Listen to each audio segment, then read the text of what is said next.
Time কোনো blog video করতে যাচ্ছি, জানি কোনো কিছুই পারফেক্ট হবে না। বাজার নিয়ে আসছো? যে দাম বাজারের। আপনাদের ভাইয়ার দুঃখী দুঃখী কথা শুনে আপনাদের দুঃখী হওয়ার দরকার নেই। আপনারা দেখেন বাজার থেকে কি নিয়ে আসছে। কলা নিয়ে আসছে, খুবই ইম্পর্টেন্ট, আমাদের বাসায় কলা ছাড়া চলে না। তারপর কলমি শাক, গরুর মাংস, কলমি শাকের নিচে দেখি ভেন্ডিও আছে। ভেন্ডিগুলো খুবই টাটকা, এখানকারই, আমাদের এখানে। আরো নিয়ে আসছে মিষ্টি আলু। আয়ান মিষ্টি আলু খুব পছন্দ করে, সাথে ওর মাও অনেক পছন্দ করে। বেগুন আর করলা, যাক এগুলো আজকে রান্না করব না।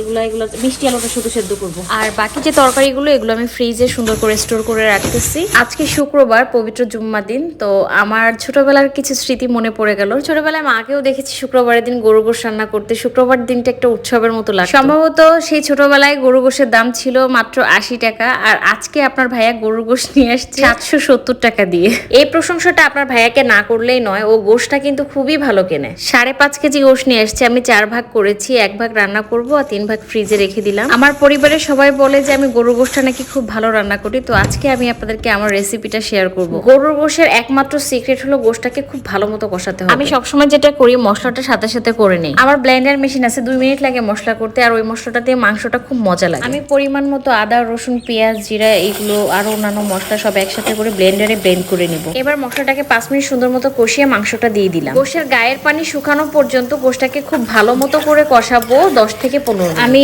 মাংসটাকে একটু ঢেকে দিব সেদ্ধ হওয়ার জন্য, আর এদিকে আলু বসিয়েছি আয়ানের জন্য। আয়ানের বাবা আমাকে হেল্প করতেছে। সে আমাকে হেল্প করতে গেলে আমার আরো 10টা কাজ বেড়ে যায়, তারপরও সে আমার পাশে থেকে আমাকে হেল্প করলে আমার ভালোই লাগে। আমার মনে হয় প্রত্যেকটা হাজবেন্ডেরই উচিত যখন সে বাসায় থাকবে তার ওয়াইফের কাছে তাকে হেল্প করা, তার সাথে বেশি বেশি টাইম স্পেন্ড করা। খুবই সুন্দর হয়েছে সালাদ কাটাটা। আমার মাংস কষানো হয়ে গেছে, এখন আমি এখানে দিয়ে দিব আলু, রসুন আর কাঁচামরিচ। এবার আবার 10 মিনিটের মতো কষাবো, একদম পানি শুকায় যাওয়া পর্যন্ত। ওর জন্য 2 পিস কষানো মাংস উঠে রাখছিলাম, দেখি কি বলে। নাও, সেই থেকে দাঁড়ায় আসো, এই দুটো খাই, রিভিউ দাও।